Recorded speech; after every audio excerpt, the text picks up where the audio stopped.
Welcome to Grace in the Grind, where we're here to empower, to equip, and to encourage Christians in business and Christian entrepreneurs to do all that God has called them to. And today on the show, we have a friend of the show, Ashleah Burkeen. Welcome to the show. Hi, thanks for having me, Jim. I'm so excited that we were able to do this finally and excited to be here. Yeah, same.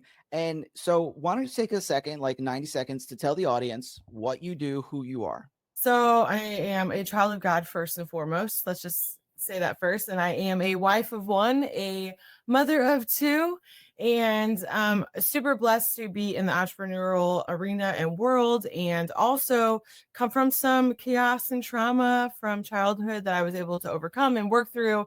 And now I just advocate for people that are trying to be and do better and help them hopefully find that journey and that pathway for them, and specifically to what the traumas that they're dealing with or mental health stuff that they have in conflict with, and helping them work through and change the story and narrative that they were told from the beginning into their own for a purposeful life. So excited to share more of that with you. In your intro, you were talking about a lot of things that we can unpack: entrepreneur, wife, mom, trauma advocate, things like that. So let's start with the first thing is, like, when you say you're an entrepreneur, what does that look like? What entrepreneurial journey are you on? So small business owner, obviously that's where you started. I feel like, because you're like, oh, I'm going to be a small business owner. That's where you start that. And then you almost snowball when you do the personal development and you have failures and successes. And you get to a place where you're like, the mindset is then, oh, I could start other businesses and I could add more value to this one and I could maybe invest in that one. And so entrepreneurial in the sense that we start with one small business and now we have multiple businesses, and we see opportunity everywhere and have those opportunity mindset and goggles on for entrepreneurship and business ownership. So with that being said, so are you more of, like, in the entrepreneurial space, are you more of a business owner where you're involved in growing a business, or are you more into the investor side of the business? So both. So my husband and I own a general contracting company, which is the meat and potatoes of our lifestyle. And that's the main source of our income. And then from that, we branched off into different sorts of investment companies, different companies that go similar to what we already do. So Airbnb portfolio, fix and flip homes. And then we own the networking group here in Missouri with Chaz Wilson, because that kind of does business training development. So that feeds our business as well as other people's business, and just create this whole referral network around being entrepreneurial and other entrepreneurs and business owners. So with that being said, so that seems like a lot. It seems like you're doing quite a bit. How do you navigate being a mom of two and a wife in the midst of trying to run like 75 businesses or whatever amount you have there? Yeah. So balance is a myth. I think that people like to say, oh, you have to balance it all. You can't balance it all. You either do something 100% or you do something halfway, right? If you try to do it all at one time. And I think just really having boundaries and standards for our life, specifically in our lifestyle, and making sure that on our calendar first is time for our kids and our family, because that is the priority, and making sure that's consistent. And those things are non-negotiable on our calendar, and everything else is business and comes with business. But first and foremost, our family. I don't think that we juggle it or maybe balance it even. I think we make it all fit together. And something that we've learned to do really great is bring our kids into our business with us. And my oldest son is 19 now, and he is also an entrepreneur and runs his own landscaping business. And so our legacies followed suit and what we taught them and what they were raised in and what they got to witness growing up. And so they really have been a part of the businesses and now have that same mindset on their own. So how old's your youngest kid, if you don't? 13. Yeah. 13. Okay. So when you said I'm a mom of two, my first mind went to, oh, she's got like babies, like they're like 2 and 3 and 4, but no, you got grown like mini adults there. Yeah, I got teenagers. We did it all backwards, young, and then here we are. So yeah, we did it a little backwards, and we were younger when we had our kids. So now they're at that teenage age, and we have a little bit more freedom there. So that's amazing. And that's a great testimony of what you're doing and growing with your children. Now, let's move into a lot for the rest of this show, because I would love to really hit on the trauma and the advocacy and the things you do in those realms, because I think a lot of my listeners on Grace in the Grind really come from a past that has really stunted their growth or caused a lot of fear because of trauma and things. So let's start unpacking that. Like, when you say you wrote a book, let's start with the book and tell me about that first.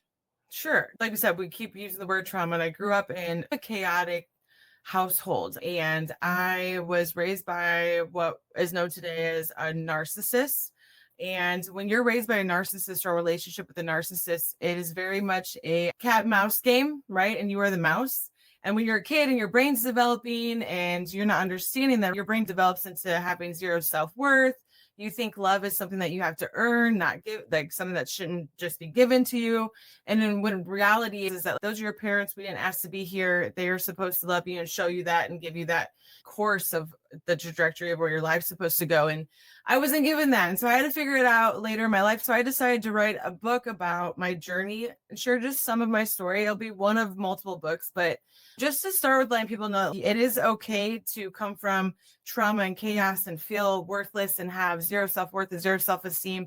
And there is an answer and a solution, and you can come from that and still be this or whatever this looks like for you and have those successes. And so it's very important for me in that book to share with people that, like, when I found self-love and found self-worth and became self-aware of what I wanted, my life changed for the better and I became unstoppable. I was able to be the entrepreneur, the business owner, and have all the things if that's what you want or not. But I had changed the mindset and the way I looked at myself first. So where did your faith in Jesus come in? Was that as grown up as a kid? Was that later in life? So the second book I'm writing right now, I'm in the middle of writing, is called Unloved Purposeful. And I explain a lot of the story in there, but I was raised by 90s Christian parents. And Jim, I say that in a way because I don't know if you've seen the comedy skit where this guy talks about being raised by 90s Christian parents. And I think it's funny. And if you come from a lot of trauma, you have dark humor. And so you may think things are funny like that. But the way that Christianity or the Bible or God was used in my family was for somebody's own benefit. So lots of shame.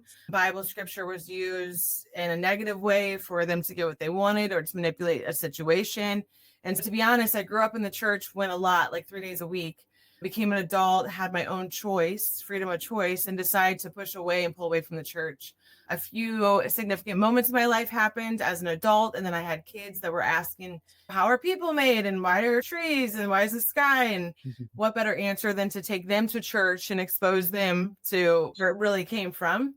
And so started going back to church in that sense. And then it just got so bad and unbearable, the mental health side of things, where even then I wasn't as connected to the church and God as I wanted to be, but I was finding my way back. And I think it just had got so bad that who else do you call to in times of hardships and just distraught and devastation, but you drop to your knees and you pray. And so I think then God started putting people in my life that were just Bible-based and focused on him, not necessarily religion, but focusing on God and that relationship. And I was so interested in that. And now I host Bible study at my house once a week, and we're involved in the church, and my kids ask more questions. And so I found my way back to him, and it has been just a blessing that he was very patient with me.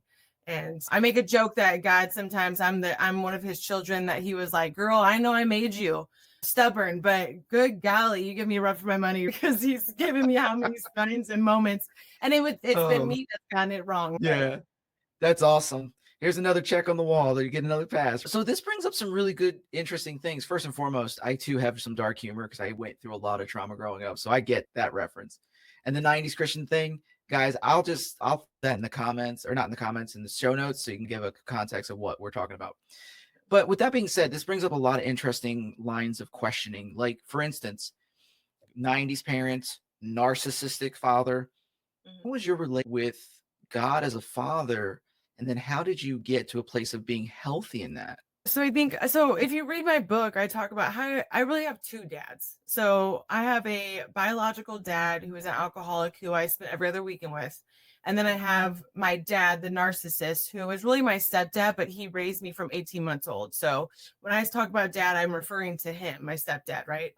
And I think it didn't affect it in my 20s and when I was a kid and stuff. But I think as an adult, the way that I've learned to look at that is I was given two dads, and neither one of them got it right. And that's okay. I'm not at a loss for that, because I have the main father that has control and that loves me unconditionally and no matter what. And so I just look at him, and my connection with him is, these guys were schmucks, but I have you, and you know that I always have you, and I know that I always have you. So it gives me confidence that maybe in the flesh, I don't have the picture perfect dad or those relationships, but I have him, and that's the only father and dad that I need. Right. So that's the way I've learned to look at it. So then, like, with your mental health, you said there was a lot of challenges through the years. Like, How did you fight back from that place of or that darkness? You think that you're fighting sometimes. I think that I wasn't fighting. I think I was just confused and just going through the motions of some stuff. And I think Mhm, I just got sick and tired of being sick and tired. And then my physical health was being affected, and who I was showing up as a mother and a wife and short tempered and chip on my shoulder. And there comes a place where you are the victim, right? Not necessarily the mhm. victim, but you're the person in pain. And then you start inflicting pain on others to protect yourself. And I didn't like that person who I was becoming. And so I think really it was just I was sick and tired of being sick and tired, and there's no other choice or option. Nothing else is working. So I'm going to give it to God, and He's going to open up the pathway for that and be people with experience that can pour into me and help me be better. And He's just going to light that pathway up for me. And so I was sick and tired of being sick and tired. No, I totally get that. So then this brings up some questioning too, because like you have an incredible strong will and you have this, like you said, this stubbornness about you. And I think that's a beautiful thing as somebody in leadership development. Like you're the type of person that is like gold and we want those type of people to coach and things.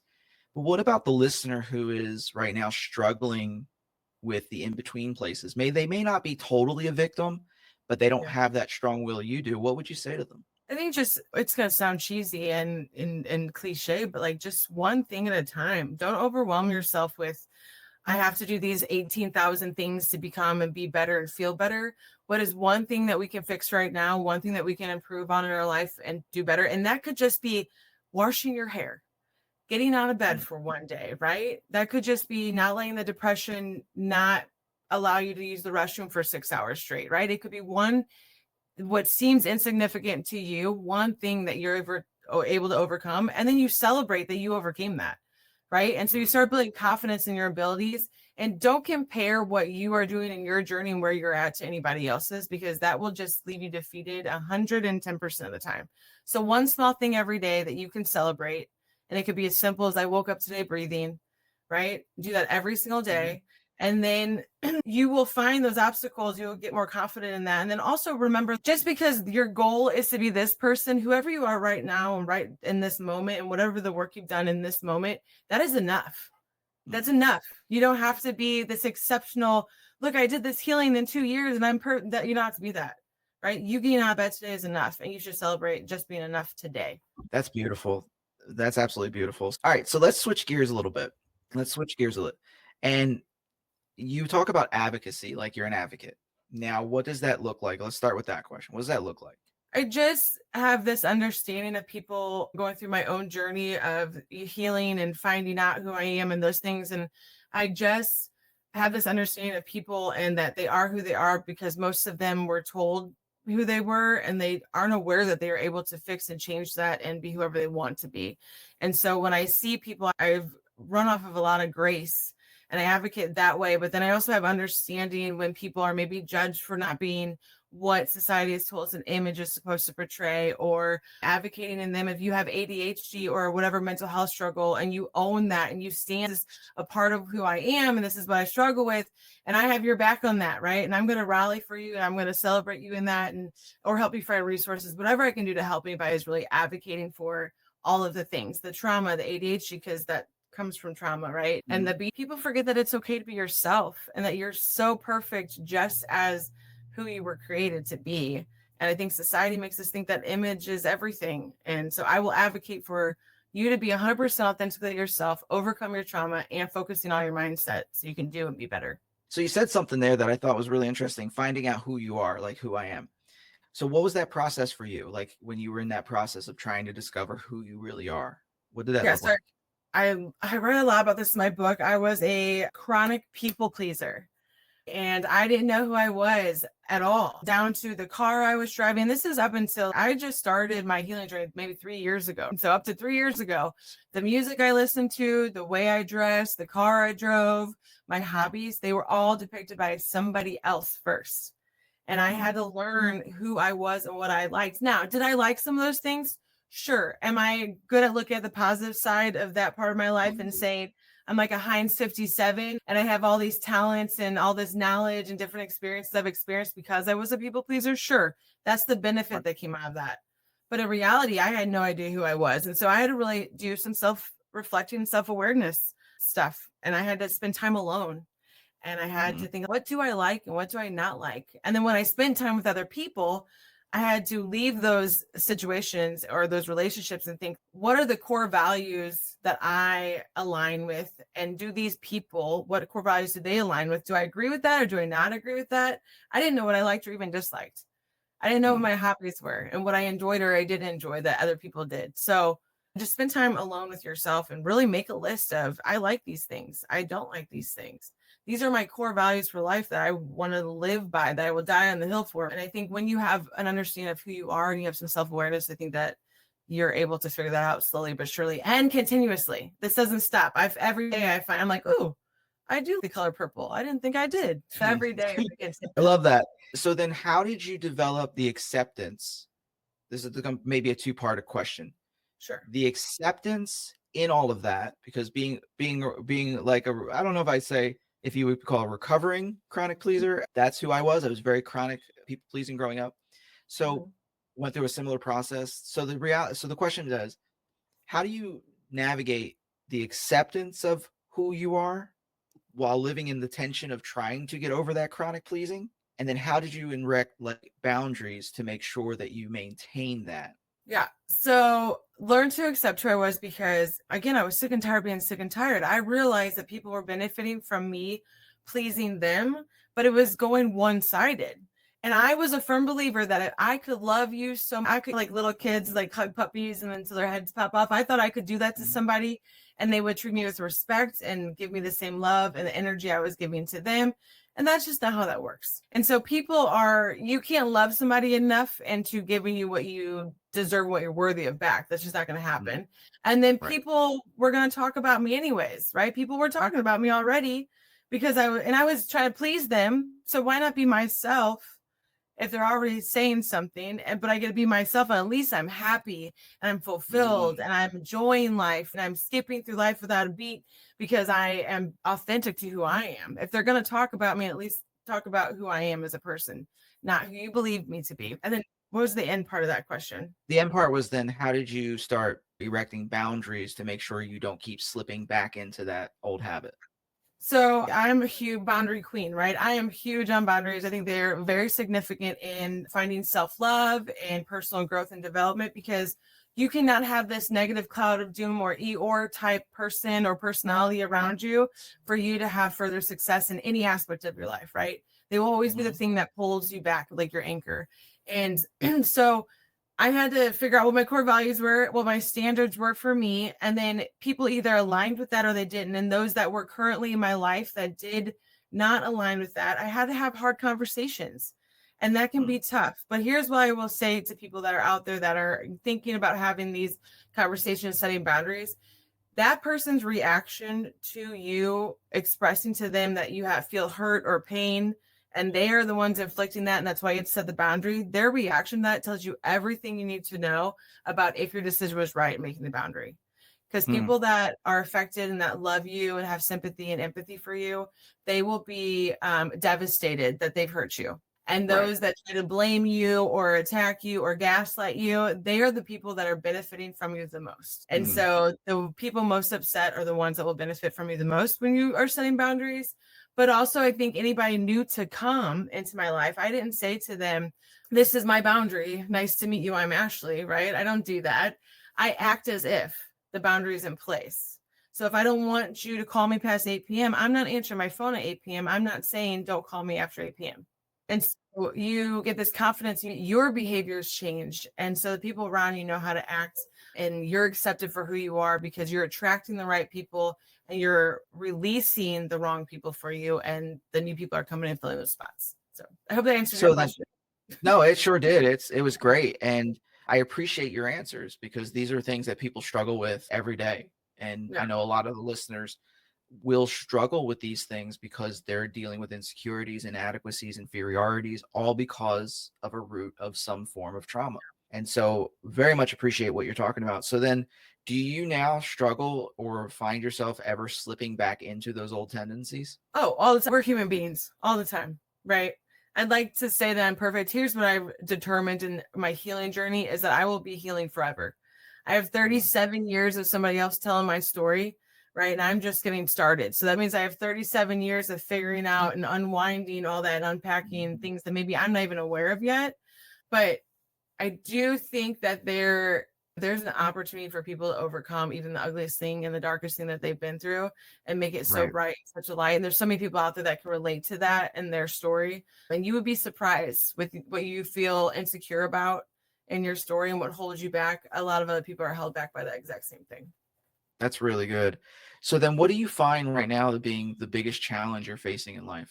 I still have those family dynamics that I'm setting boundaries with. I think that can be the hardest, is when you have to look inward, and the people that brought you into this world, or they're the ones that have been closest to your whole life. And you have to learn that DNA makes you makes you relatives, not family. And Right. we oftentimes give our family passes because they're our family, when in reality, they should be held to the highest standard. And so I run into still conflict in my family dynamics because I have a big family and there's lots of moving parts in that. And like I said, it's not perfect in every day. I fall back into it every single day, but you just forgive yourself and show yourself grace.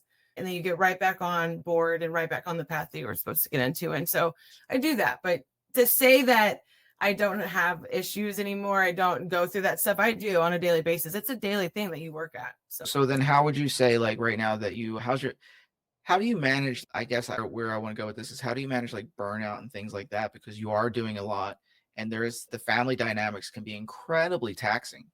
Yeah. I probably now am surrounded by some of the best group of human beings that know me and understand who I am. And so they know now that if I go quiet, it's because I'm dealing with something, or I'm in my head, or I can't be the advocate that day because I need to advocate for myself. So I really have setting boundaries. It did get lonely, but I really have filled those spots with great quality people that really do genuinely care about me and they check on me. And I have an amazing husband that does what he's supposed to do as a husband. And he picks me up whenever I am 20% and I need him to be the 80 that day. Or when I have animals, I found my outlet. Like, going back to the people please and figure out who you are and what you love. I've always loved animals, but I never picked up on it. Most kids want to be a vet. I just always wanted to have animals. And so I found what I loved whenever I found who I was. And so now I have animals and I have an outlet, and I go spend time with my chickens and I talk to them like they're people, or I create, because creativity releases so much dopamine for me. And sometimes dopamine is really all I need to get out of my funk. Or I reach out to people in the Unleash You family that I just met, right? And so when I say that God put all these great people and all these great circumstances around me, I really am going through this journey, and it's hard. But on the outside, I'm surrounded by great people that I can lean on, and that support for me and a group for me. And figuring out who I am along the way has been huge, because now I know how to make myself feel better. That's awesome. Now, I will tell you this, your story is a beautiful testimony to what God can do in a life. And I really honor that. And I appreciate that. I will say one side note, interesting enough, you just said about everyone wants to be a vet, but you just wanted animals. I think that sums up my daughter, my 13-year-old. All she's talking about is like wanting 36 chickens and 4 horses and 48 ferrets, or whatever she's always talking about. But then I'll just be a vet, but I don't want to operate on animals. So if she ever listens to this episode, what's up? So I love that for her. It's so great. Good. You go, girl, get those 40 chickens. Yeah. So my wife listens to the episode. She can share that part with her, because I may not remember. But so what are you working on now, and what's in the near future for you? So connected with some great, amazing people that also had a little bit of their own trauma. And in April, we're doing our own event called Unbound, which I'm really excited about.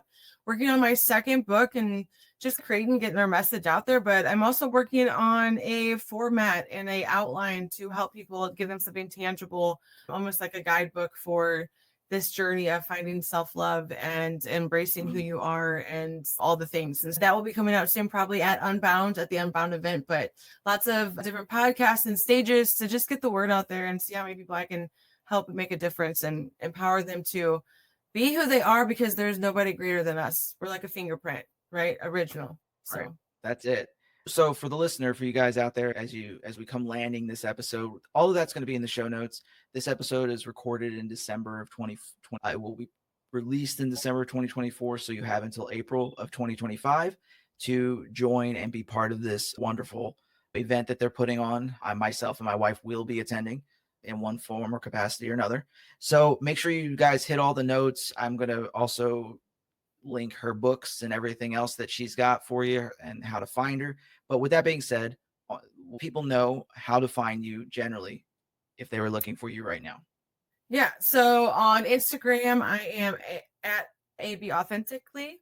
And then I'm Authentically AB on TikTok. That's where I post most of my content. But you can catch me on Instagram stories for real life in the moments about what I go through day to day. Facebook at Ashleah_T.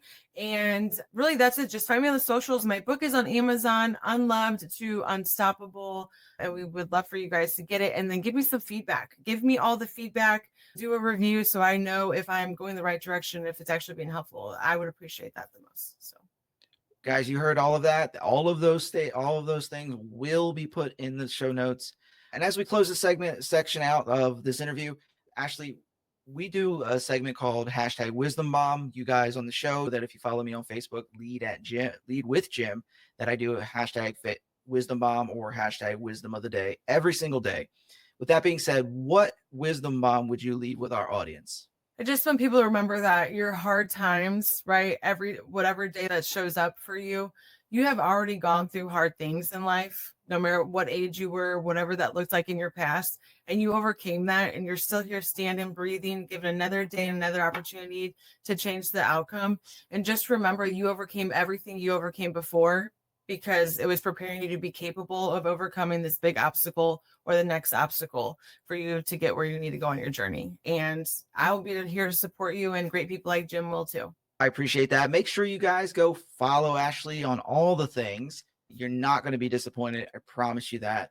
And with that being said, we are coming to the close of this episode, my friends. You have been listening to Grace in the Grind, and we are here to empower, to encourage, and to equip Christians in business, Christian entrepreneurs to do all that God has called them to do, called you to do. And with that being said, Ashleah, thanks for being on the show today. And for the rest of you guys, go check out another episode and share it with your friends. This has been Grace in the Grind. Whether you're a Christian leader looking for guidance or an entrepreneur seeking inspiration, it's Jim's passion to equip and encourage you. Make sure to check out Jim's solo episodes, where he shares practical leadership insights grounded in a biblical perspective. We hope you've enjoyed the show. If you did, make sure to like, rate, and review. And we'll be back soon. But in the meantime, find us on social media at Lead with Jim. And you can also hit the website at www.leadwithjim.com. Take care of yourself, and we'll see you next time on Grace in the Grind.